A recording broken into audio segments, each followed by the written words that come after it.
நான் ஆஸ்பத்திரிக்கு போயிட்டோன்னா ஆண்டோட கிருபை அவருடைய சித்தம், அதனால தான் இங்கே நிற்கிறேன்.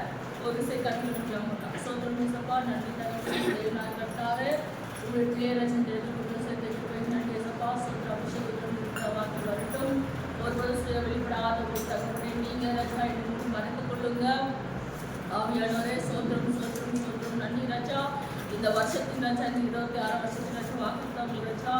அநேக ஒன்று தகப்பனே அதன்படி ராஜா எங்களுக்கு நீங்கள் ஆசிரியத்தை எங்களுக்கு வழி நடத்துங்க ராஜா. தகப்பனே நன்றி ராஜா. இயேசு தகப்பனே ஆமென். நான் வந்து இந்த வருஷம் தான் சொன்னேன், வாக்கு தகவல் தான் நான் பேச போறேன்னு சொன்னேன். அதனால அடுத்து இது வந்து வாக்கு மீகா 7ஆம் அதிகாரம் 15 வசனம். மீகா 7:15. நீ எகிப்து தேசத்தில் இருந்து புறப்பட்ட நாளில் நடந்து போனது போலவே உன்னை அதிசயங்களை காண பண்ணுவேன். ஆமே. அப்ப பாருங்க, எகிப்து தேசத்திலிருந்து புறப்பட்ட நாளே நடந்தது போல உன்னை அதிசயம் காண. அப்போ வந்து அடிமைத்தனத்தில் இருந்த இஸ்ரேல் ஜனங்களை எகிப்திலிருந்து ஆண்டவர் வீட்டு மோச மூலம் வந்து கொண்டு போனதுக்கப்புறம் நிறைய அவங்க வந்து நிறைய வந்து சஃபர் பண்ணாங்க. நிறைய வந்து ஆண்டவர் அதிசயம் காண பண்ணாரு. அப்போ வந்து என்ன சொல்றாரு, உன்னை அதிசயில காண பண்ணுகிற தேவன், நம்மளுடைய தேவன் எப்படி இருக்கணும்னா அதிசயில காண பண்ணுகிற தேவனா இருக்கிறாரு. வந்து எப்படிப்பட்ட அதிசயங்கள்னா, யோசுவா 3ஆம் அதிகாரம் 4ஆம் வசனம் படிங்க. யோசுவா 3ஆம் அதிகாரம் 4ஆம் வசனம். உங்களுக்கு அதற்கு இடையே 2000 முழ தூரமும் இடம் இருக்க வேண்டும். நீங்கள் நடக்க வேண்டிய வழிகளை அறியும்படிக்கு அதற்கு சமீபமாய் வராதிருப்பீர்களாக. அதற்கு முன்பே நீங்கள் ஒரு பொழுது இந்த வழியாய் நடந்து போகவில்லை என்று சொல்லி கட்டளையிட்டார்கள். அதுக்கு தான் 3ஆவது படிங்க. ஜனங்களை நோக்கி, நீங்கள் உங்கள் தேவனாகிய கர்த்தருடைய உடன்படிக்கை பெட்டியையும் அதை சுமக்கிற தேவனாகிய ஆசாரியர்களையும் கண்டவரை நீங்களும் உங்கள் இடத்தை விட்டு பிரயாணப்பட்டு அதற்கு பின் செல்லுங்கள். இந்த இடத்துல பாருங்க, உடன்படிக்கை பெட்டி வந்து யோர்தான்ல இருந்து எரிகோவுக்கு போகணும். அப்போ வந்து அதை சுமக்கிறவங்க யாருன்னா ஆசாரியர்கள். அப்போ ஆசாரியர்கள் வந்து அதை சுமந்து போறாங்க. அடுத்து வந்து தொடர்ந்து படிக்கலாம். 5 படிங்க. யோசுவா ஜனங்களை நோக்கி, உங்களை பரிசுத்தம் பண்ணிக் கொள்ளுங்கள். நாளைக்கு கர்த்தர் உங்கள் நடுவில் அற்புதங்களை செய்வார் என்றான். பின்பு யோசுவா ஆசாரியர்களை நோக்கி, நீங்கள் உடன்படிக்கை பெட்டியை எடுத்துக்கொண்டு ஜனங்களுக்கு முன்னே நடந்து போங்கள் என்றான். அப்படியே உடன்படிக்கை பெட்டியை எடுத்துக்கொண்டு ஜனங்களுக்கு முன்பாய் நடந்து போனார்கள்.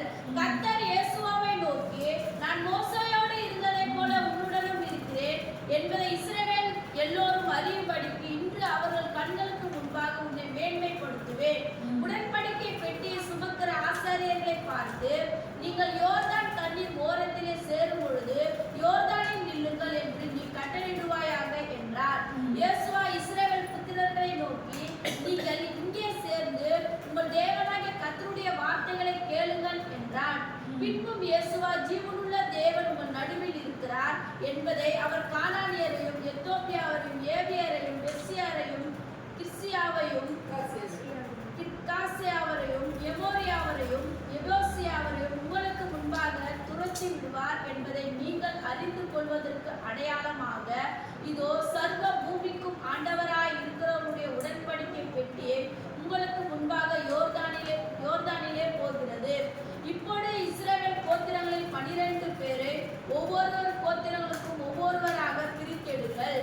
சம்பவிப்பது என்னவென்றால், சர்வ பூமிக்கும் ஆண்டவராகிய கர்த்தருடைய உடன்படிக்கையை சுமக்கிற ஆசாரியர்களின் உள்ளங்கால்கள் யோர்தானின் தண்ணீரில் பட்ட மாத்திரத்தில் மேலே இருந்து ஓடி வருகிற யோர்தான் தண்ணீர் ஓரத்திலே ஒரு புயலாக நிற்கும் என்றார். ஜனங்கள் ஒரு நிமிஷம், இந்த இடத்துல வந்து ஆண்டவர் சொல்றாரு, உடன்படிக்கை வந்து ஆசாரியர்கள் வந்து சுமந்து போகணும். ஆனா எப்படி போறது, யோர்தான் நதியில இருந்து போகணும். அப்ப யோர்தான் நதியில இருந்து எப்படி போக முடியுமா? போக முடியாது. அப்ப என்ன சொல்றாங்கன்னா, 13 சொல்ற சம்பவித்தது என்றால் சர்வபூமிக்கு ஆண்டவர் கர்த்தரின் பெட்டியை சுமக்கிற ஆசாரியர்கள் உள்ளங்கால் யோர்தான் நடையில் பட்ட மாத்திரம் மேலே இருந்து ஓடி வருகிற யோர்தான் தண்ணீர் ஓடாமல் ஒரு புயலாக.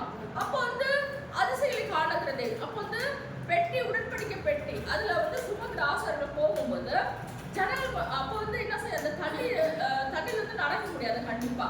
அப்போ வந்து ஆட்டோ அவங்க கால்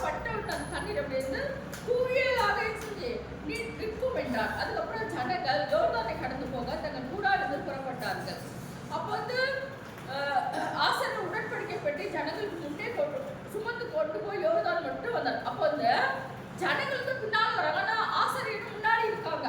தண்ணி நின்னதுக்கு அப்புறம் தான் என்ன செய்யுங்க, ஆசாரியர் போறாங்க, பின்னாடி வந்து வராங்க. ஆமா, யோர்தான் அறுப்பு காலம் முழுவதும் கரை புரண்டு போகும். பெட்டியை சுமக்கிற ஆசாரியின் கால்கள் தண்ணீர் ஓரத்தில் பட்ட உடனே, அப்போ வந்து அறுப்பு காலம் அந்த காலம் எப்படி இருக்குன்னா பெட்டி போகிற இடத்துல நேரம் என்ன அறுப்பு காலமா இருந்ததுனால கரை புரண்டு போகும். தண்ணீர் வந்து கரை புரண்டா நம்ம வந்து போகவே முடியாது, அதுல வந்து மூழ்கி தான் போவோம். அப்ப எப்படி ஜனங்களும் பெட்டி சுமக்கிற ஆசாரிகள் எப்படி போக முடியும்?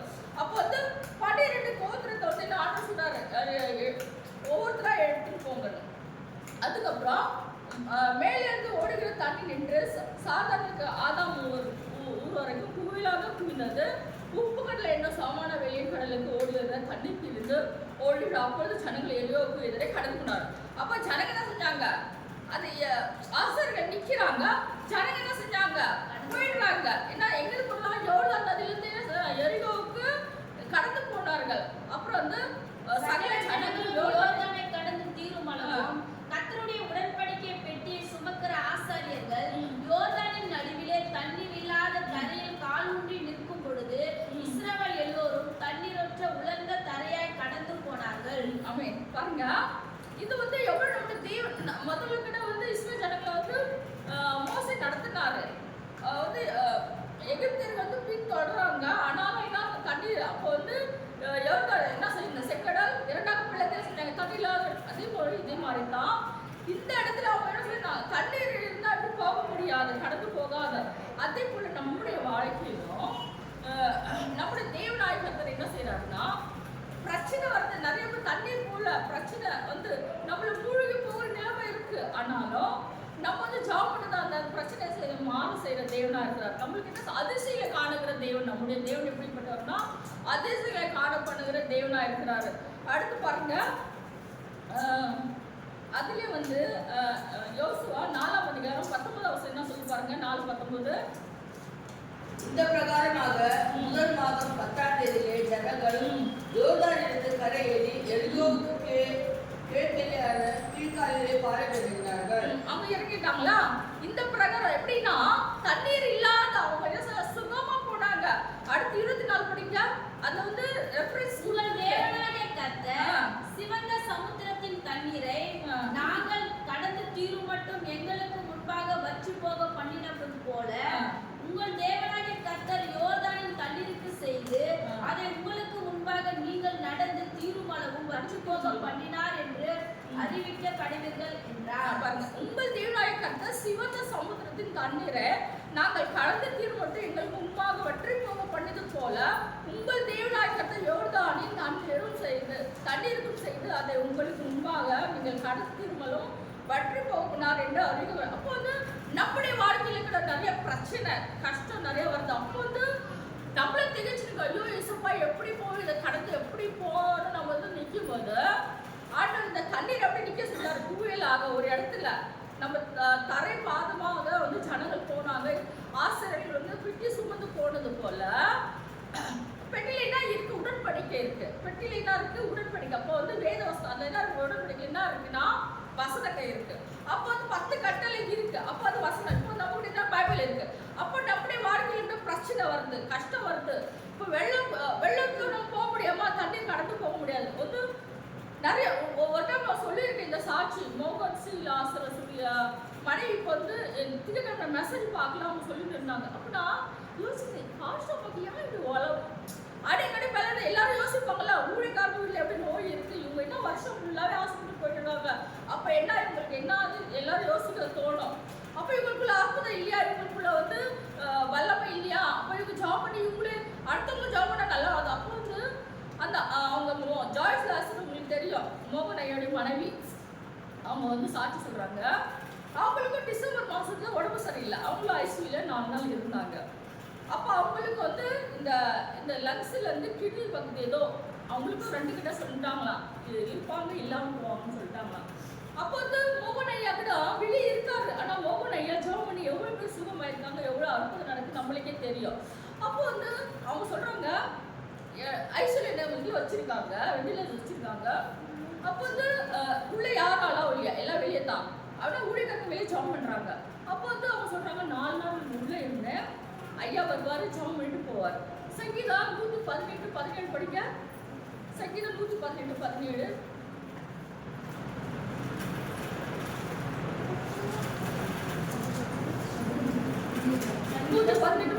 சங்கீதம். நான் சாவாமல் பிழைத்திருந்து கர்த்தருடைய செய்கைகளை விவரிப்பேன். ஆமென். அப்ப வந்து அவங்க சொல்றாங்க, இந்த வசனத்தை வந்து ஐயா வந்து படிச்சுட்டு வராங்க. நான் சாவாமல் பிழைத்திருந்து கர்த்தருடைய செயலை விவரிப்பேன். அப்போ வந்து நம்முடைய தேவன் எப்படி இருக்கான்னு அதிசயம். அப்போ வந்து நான் யோசிச்சேன், இல்ல எதுனாலன்னா நம்ம ஜெபம் பண்ணா ஆண்டவர் சொல்ல. அப்போ வந்து இவ்வளவு பெரிய வல்லம் அவங்க வந்து 4 மாவட்டத்துல இப்படி நான் நிறைய பேர் வந்து அந்த சபையில வந்து நிறைய வந்து பேர் ஜெபம் வந்து வெளில வந்து பண்றாங்க. அந்த அதிசயம் செய்யற தேவன். அப்போ வந்து அவங்க வைஃப் உடம்பு அப்போ வந்து எதுக்கு அப்போ வந்து அடுத்து நான் வந்து செல்ல வந்து ஒரு இது மெசேஜ் பார்த்தேன். அவங்க சொன்னாங்க, அதுக்கப்புறம் சுகமாயிட்டு அவங்க வீட்டுக்கு போயிட்டாங்க. ஒரு கடையில் கொஞ்சம் நாள் கழிச்சு கொஞ்சம் முடியல, ஆனாலும் கடைக்கு ஏதோ பொருள் வாங்க போனாங்க. உட்காந்துருந்தாங்க. ஒரு குழந்தை வந்து ஒரு 10 வயசு பையன் வந்து கை பிடிச்சி ஜெபம் பண்ணான். அழுது சொன்னா, ஆண்டி உங்களுக்காக நான் ஜெபம் பண்ணேன் ஆண்டி. நான் அப்போ வந்து ஊழியக்காரருக்கு நம்முடைய ஜெபம் தேவை. நம்ம நினைக்கிறோம் ஊழியக்காரர் நமக்காக ஜெபம் பண்றேன், அவங்களுக்கு ஜெபம் இல்லை.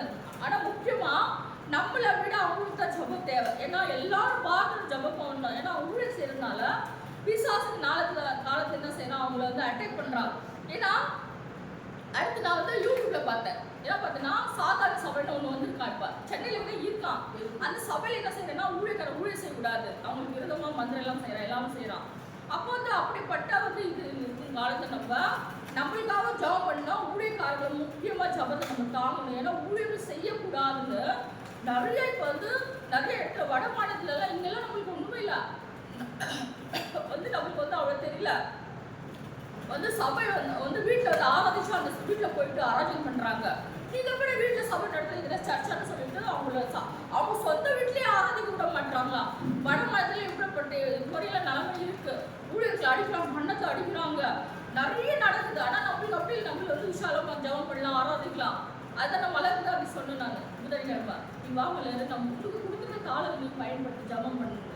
அப்போ வந்து நமக்கு இப்போ நேரம் இருக்கு. இந்த மெட்ராஸ்ல அவ்வளோ வரல. உண்ணா வடமாட்டில் நிறைய பார்த்தா ஜபமே பண்ண முடியல, நிறைய ஊழல்கள்லாம் அடிக்கிறாங்க. அப்படி எப்போ பார்த்து ரொம்ப கஷ்டமா இருக்கு. அப்போ அப்படிப்பட்ட நிலைமையில நம்ம வந்து கடைசியில் அந்த ஊழியக்காரங்க அப்போ நான் அதை யோசிச்சேன், என்ன பாஷன் எல்லாம் ஜபம் பண்ணா முடியுமா முடியாதா? அப்போ அதுக்கப்புறம் இந்த அம்மா அவங்க மோகனையோட மனைவி சாதிச்சதுக்கு அப்புறம் தான் அதுக்கப்புறம் 4 நாளுக்கு அப்புறம் தான் ஐசியூல இருந்து வெளியே வந்து நார்மல் வார்டுக்கு வந்து அதுக்கப்புறம் வீட்டில் இருந்து அவங்க மெசேஜ் கொடுத்தாங்க அவங்க. அப்போ வந்து இதெல்லாம் வந்து இவங்க வந்து பாஷன் ஒரு காலத்துல வந்து குளிர்லையோ மழையில பார்க்காம இந்த இடம் ஒண்ணுமே இல்லை, காடு இதாக இருந்தது. போயிட்டு நிறைய ஊழியம் பண்ணியிருக்காங்க. இந்த சபைக்கு வந்து கலெக்ஷன்லாம் போயிருக்காங்க. குளிர்ல பஸ் ஸ்டாண்ட்ல இடம் இருக்காங்க தங்குறதுக்கு அவங்களுக்கு எல்லாம். பாஷம் மனுஷன் குளிர்ல போயிட்டு பஸ் ஸ்டாண்ட்ல இருப்பாங்களா அவங்க சொல்லியிருக்காங்க. அப்போ வந்து அவங்களுடைய ஊழியம் வந்து இப்போ அவங்க கிராமத்தை போகணுன்னு எவ்வளவு தடை பார்க்க அவங்களுக்கு, அவங்க செய்யக்கூடாதுன்னு பையன். அப்போ வந்து அவங்களுக்காக நம்ம ஜாப் பண்ணோம். தேவன் தான் இந்த ஐசியூல இருந்து அவங்களை வந்து நார்மல் வாடகைக்கு ஆர்டர் மாற்றி அவங்க வீட்டுக்கு வந்து சேர்ப்பாரு. நம்முடைய தேவன் எப்படிப்பட்ட தேவன்னா அதிசயம் காண தேவன். அப்போ வந்து நம்முடைய அப்போ வந்து இந்த தண்ணீரை கடக்க செய்யணும். எப்படி இப்போ வந்து தண்ணீர் பிரச்சனை, தண்ணீர்னா என்னது நம்மளுக்கு வந்து வாழ்க்கையில பிரச்சனை, போராட்டம். அப்போ இது வந்து தண்ணீர் வந்து இதுல இருந்து போக முடியாது நம்ம. அப்போ வந்து ஜபத்தின் மூலம் இயேசு நாமத்தினாலே அந்த பிரச்சனை போனால் நிச்சயமா போகும். தேவன் நம்ம இந்த வேதவசனம் ஆசீர்வதிப்பாராக. தொடர்ந்து இது வந்து நம்ம